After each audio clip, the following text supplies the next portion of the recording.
Guys, this is Nandkishore प्रसाद। तीसरा दिन हम लोग रूल नंबर 2 तक पढ़े थे। अब नाउन में हम लोग आगे की ओर पढ़ेंगे, आगे के रूल्स के बारे में जानेंगे, जो कि रूल नंबर 3 है।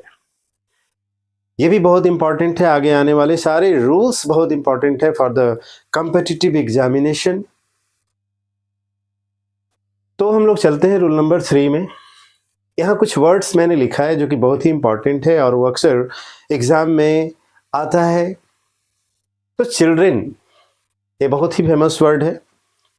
Police, people, cattle, cavalry, infantry, poultry, gentry, peasantry, ETC. यानी ये जो वर्ड्स हैं ये सिंगुलर फॉर्म में है, ठीक है। इसलिए हमने लिखा है यहाँ पे कि चिल्ड्रन, पुलिस, पीपल। चिल्ड्रन का मतलब तो आप जान रहे हो, चिल्ड्रन मतलब बच्चे, पुलिस जान रहे हो, पीपल जान रहे हो, कैटल मवेशी जान रहे हो, कैवेलरी, कैवेलरी किसको बोलते हैं? घुड़सवार सेना को बोलते हैं। इन्फैंट्री किसको बोलते हैं? पैदल सेना को बोलते हैं। पोल्ट्री आप जान ही रहे, मुर्गा फार्म या मुर्गी फार्म जो होता है। जेंट्री, पिजेंटली मतलब किसान लोग जो हो गए। तो ये सारे जो वर्ड्स हैं वो सिंगुलर इन फॉर्म है, सर्टेन नाउन्स हैं। ये सारे वर्ड्स जो है सो नाउन्स हैं that are singular in form, जो कि सिंगुलर फॉर्म में है बट प्लूरल इन मीनिंग। लेकिन इनका जो मीनिंग होता है प्लूरल। जैसे चिल्ड्रन देखने में सिंगुलर लग रहा है, क्योंकि इसके अंत में SIS नहीं लगा हुआ है तो देखने में ये सिंगुलर लग रहा है, लेकिन एक्चुअली में क्या है, ये प्लूरल है। क्योंकि चिल्ड्रन, चिल्ड्रन मतलब एक बच्चा नहीं, बच्चे, 2 या मोर देन 2 और मोर देन 2 बच्चों को हम चिल्ड्रन बोलते हैं। अगर एक बच्चा है तो हम उसे चाइल्ड बोलते हैं। लेकिन यहाँ पे चिल्ड्रन है जो देखने में सिंगुलर लग रहा है, लेकिन इसका मीनिंग क्या है? प्लूरल है। उसी तरह से पुलिस, पुलिस देखने में, पुलिस के अंत में SIS नहीं लगा हुआ है, ये देखने में सिंगुलर लग रहा है, लेकिन एक्चुअली जो है सो ये इसका मीनिंग कैसा है? प्लूरल है। उसी तरह से people, cattle, cavalry, infantry, poultry, gentry, peasantry, ETC are certain nouns. ये सारे वर्ड्स जो हैं सो ये जो है सो सर्टेन नाउन्स हैं that are singular in form, जो कि सिंगुलर फॉर्म में है बट प्लूरल इन मीनिंग। लेकिन इनका मीनिंग कैसा होता है? प्लूरल होता है। और ये हमेशा जब ये मीनिंग इसका प्लूरल होता है, यानी ये सब जो नाउन्स हैं, ये नाउन जो है सो कैसा नाउन्स है? ये प्लूरल नाउन्स है, सिंगुलर नहीं है। ये देखने में सिंगुलर लगता है, लेकिन एक्चुअली में ये कैसा नाउन्स है? ये प्लूरल नाउन्स है। और प्लूरल नाउन के साथ जो है सो हम प्लूरल वर्ब का यूज करते हैं। इसलिए मैंने यहाँ पे लिख दिया है कि दे टेक प्लूरल वर्ब। पिछले दिन भी, पिछले के क्लास में भी, पिछले के वीडियो में भी हमने इसका जिक्र किया था कि किस तरह के नाउन के साथ हम किस तरह के वर्ब का प्रयोग करते हैं। तो यहाँ पे नाउन कैसा है हमारा? सर्टेन नाउन्स जो है, कुछ नाउन्स को लिखा मैंने। हाँ, ये नाउन्स कैसे हैं? तो ये नाउन जो है सो प्लूरल फॉर्म में है, इसलिए इनके साथ जो है सो प्लूरल वर्ब का यूज होगा। कुछ एग्जाम्पल से हम देख लेते हैं। जैसे फर्स्ट एग्जाम्पल में लिखवाया मैंने कि police have arrested the criminal. तो यहाँ पे देखिए कि ये जो पुलिस है ये प्लूरल नाउन है, ठीक है। और इसके साथ हम कैसा वर्ब यूज किए हैं? प्लूरल वर्ब यूज किए हैं।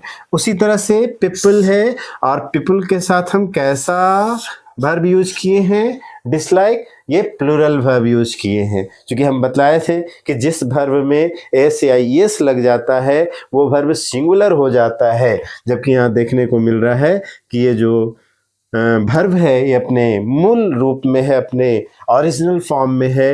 ये कोई भी नहीं ये इसमें लगा हुआ है, ना ही ES लगा हुआ है, इसलिए ये अपने मूल रूप में है, यानी ये प्लूरल फॉर्म में है। जैसे ही SIS लगा कि ये वर्ब जो है सो सिंगुलर हो जाता। तो इसका हमें ध्यान रखना है कि नाउन अगर प्लूरल होगा तो वर्ब कैसा होगा? प्लूरल होगा। और ये सर्टेन कुछ ऐसे नाउन्स थे जिसको मैंने रूल नंबर 3 में जिसका मैंने जिक्र किया है। और ये सारे नाउन जो हैं सो देखने में सिंगुलर प्रतीत होते हैं, लेकिन एक्चुअली में ये क्या होते हैं? प्लूरल होते हैं। इसलिए ये अपने साथ प्लूरल वर्ब का यूज करते हैं। ऐसा कॉम्पिटिटिव एग्जाम में भी आता है और ऐसे भी जानकारी के लिए भी हमें इसे जानना चाहिए। अब चलते हैं रोल नंबर 3, रोल नंबर 4 में। 4 में भी कुछ वर्ड्स हमने लिखा है। ये सारे बहुत ही फेमस वर्ड्स हैं, अक्सर जो है सो ये एग्जाम में आते हैं, तो ये सारे वर्ड्स जो है सो हमें याद कर लेना चाहिए। जैसे furniture, luggage, scenery, scenery means क्या होता है? दृश्य। Information, advice, news, bread, baggage, knowledge, music, money, music में एम है, मिट गया, music, money, poetry, dust, wastage, wastage मतलब रद्दी पदार्थ जो भी हो गया बच गया, crockery, jewellery, percentage, bakery, hair, coffee, electricity, dirt, traffic, behaviour. यानी इनमें से कुछ वर्ड्स का जिक्र मैंने कल पिछले के क्लास में भी किया था, तो जस्ट वही है ये चीज। इसको फिर से मैंने कुछ वर्ड्स को और सेलेक्ट कर कर मैंने यहाँ लिखा है कि और भी वर्ड्स है उसमें, फ्यूल, कॉस्ट, इटीसीआर, अनकाउंटेबल नाउन्स। यानी काउंटेबल और अनकाउंटेबल नाउन्स का जब डे चल रहा था, जब क्लास चल रहा था, तो उसमें मैंने इसका जिक्र किया था, लेकिन कुछ और भी वर्ड्स को मैंने छाटा है जिसको मैंने यहाँ पे लिखा है। तो ये सारे जो वर्ड्स हैं ये अनकाउंटेबल हैं, यानी इनकी गिनती नहीं की जा सकती है। अगर आप काउंटेबल और अनकाउंटेबल के बारे में नहीं जानते हैं या उसका वीडियो देखना चाहते हैं तो डे 2 या 3 के डे में जो है सो आप देख सकते हैं, मेरे पिछले वीडियो में देख सकते हैं, मेरे चैनल में जाकर आप उस वीडियो को देख सकते हैं। और काउंटेबल और अनकाउंटेबल नाउन को मैंने बहुत ही डिटेल से बताया है, आप उसे देखकर जाकर समझ सकते हैं। तो यहाँ जो ये अनकाउंटेबल नाउन्स है, दे टेक सिंगुलर वर्ब, यानी ये सारे अनकाउंटेबल नाउन्स हैं जो कि बहुत ही फेमस हैं। ये सारे अनकाउंटेबल नाउन्स जो है सो अपने साथ सिंगुलर वर्ब को लेते हैं। कुछ ने यहाँ नोट में भी लिख दिया है कि इनके साथ मेनी, फ्यू, नंबर ऑफ या आर्टिकल में ए और एन का प्रयोग कभी नहीं होता है।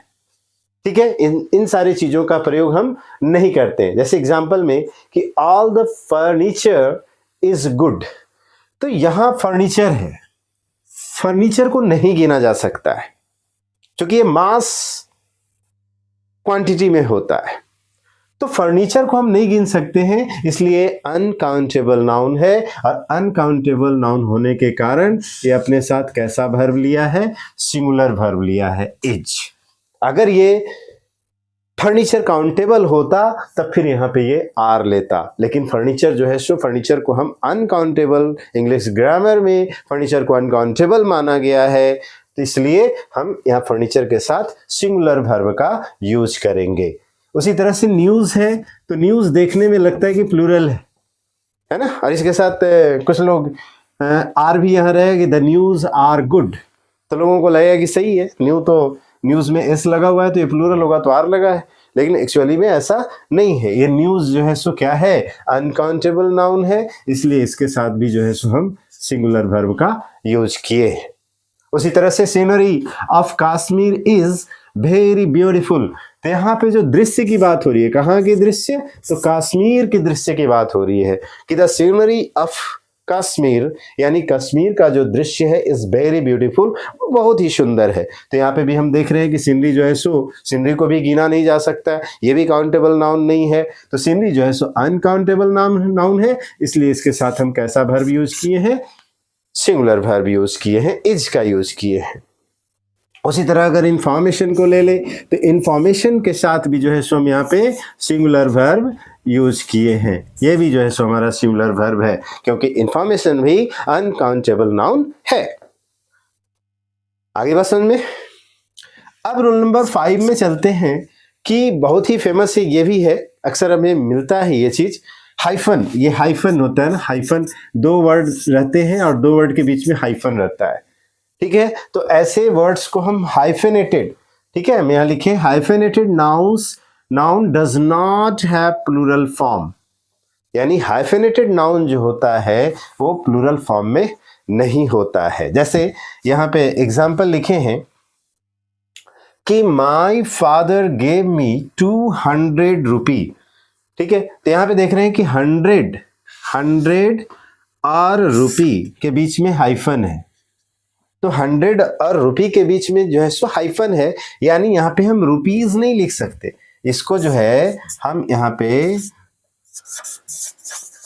रुपीज नहीं लिख सकते। अगर रुपीज लिखेंगे तो ये मेरा गलत हो जाएगा, क्योंकि हाइफेनेटेड नाउन जो होते हैं does not have plural form, उसमें प्लूरल फॉर्म का यूज नहीं होता है। तो ये रुपी जो है सो रुपीज कभी नहीं होगा। हाँ, नोट्स होगा। तो my father gave me 200 rupee notes, यानी 2 तो 100 का नोट। यहाँ पे 200 रुपये की बात नहीं हो रही, 200 रुपी नोट्स, यानी मेरे पिताजी ने मुझे 200 का नोट दिया। तो my father gave me 200 rupee notes. तो यहाँ 100 और रुपी के बीच में हाइफन है, इसलिए हम इसको हाइफेनेटेड नाउन का नाम मैंने दिया है। और यहाँ पे 100 के बाद जो है सो रुपीस का यूज कभी ना करें। ऐसा करना बिल्कुल गलत माना जाएगा, ये हमारा सेंटेंस गलत हो जाएगा। उसी तरह से यहाँ पे भी देखें कि राहुल स्टेज इन 5 स्टार होटल्स, यानी राहुल रहता है, कहाँ रहता है? तो 5 स्टार होटल्स में रहता है। तो यहाँ पे देख रहे हैं कि ये 5 और स्टार ये हाइफन से जुड़ा हुआ है, यानी ये 2 वर्ड के बीच में हाइफन है, इसलिए हाइफेनेटेड वर्ड कहलाएगा, हाइफेनेटेड नाउन कहलाएगा। और ये कभी भी स्टार को हम स्टार्स नहीं लिख सकते, इसको स्टार्स कभी नहीं लिख सकते, ये गलत हो जाएगा। तो यहाँ पे क्या सेंटेंस सही है कि राहुल स्टेज इन 5 स्टार होटल्स। क्लियर है? नोट में हमने ये भी लिख दिया है कि हाइफन के तुरंत बाद आने वाला नाउन सिंगुलर रहता है, ताकि आपको याद रहे। मेरी बोली हुई बात शायद आप भूल जाएं, लेकिन यहाँ पे लिखा हुआ है कि हाइफन के बाद तुरंत, हाइफन के तुरंत बाद आने वाला जो शब्द होगा वो कैसा होगा? सिंगुलर होगा। क्योंकि यहाँ देख रहे हैं कि हाइफन यहाँ है और इसके बाद आने वाला जो नाउन है ये कैसा है? सिंगुलर है। यहाँ सेकंड सेंटेंस में भी देख रहे हैं कि राहुल स्टेज इन 5 स्टार होटल्स। तो यहाँ हाइफन के बाद जो है सो आने वाला जो नाउन है वो कैसा है? सिंगुलर है। हाँ, उसके बाद प्लूरल आएगा, उसके बाद यहाँ पे भी ये नोट्स सही है और यहाँ होटल्स भी सही है। क्लियर है? हमें उम्मीद है कि आज का ये तीनों रूल्स आपको बहुत ही आसानी से समझ में आ गया होगा। एक बार फिर से मैं आपको याद दिला देना चाहूँ कि अगर आपको नाउन चैप्टर में नाउन को डिटेल में जानने के को इच्छुक हैं आप, तो कृपया इस चैनल को सब्सक्राइब कर लें और बेल आइकॉन पे ऑल का बटन क्लिक कर दें, ताकि जैसे ही मैं अपना वीडियो अपलोड करूं आपको सबसे पहले देखने का मौका उसे। उम्मीद है आज का क्लास आपको अच्छे से समझ में आया होगा। ये रूल नंबर 5 तक मैंने नाउन का जो एडवांस लेवल का चीज़ था, मैंने रूल नंबर 5 तक जो मैंने कई रूल्स में उसको बनाया है, कई रूल्स में उसको पढ़ाने का मैंने सोचा है। तो ये रूल नंबर 5 तक मैंने आपको नाउन का बतला दिया, जो कि एडवांस लेवल में ही आएगा ये। ठीक है, इसलिए आप इसको ध्यान से पढ़ें और ऐसे ही वीडियो देखते रहें, ताकि आपको नाउन का विस्तृत जानकारी मिल सके।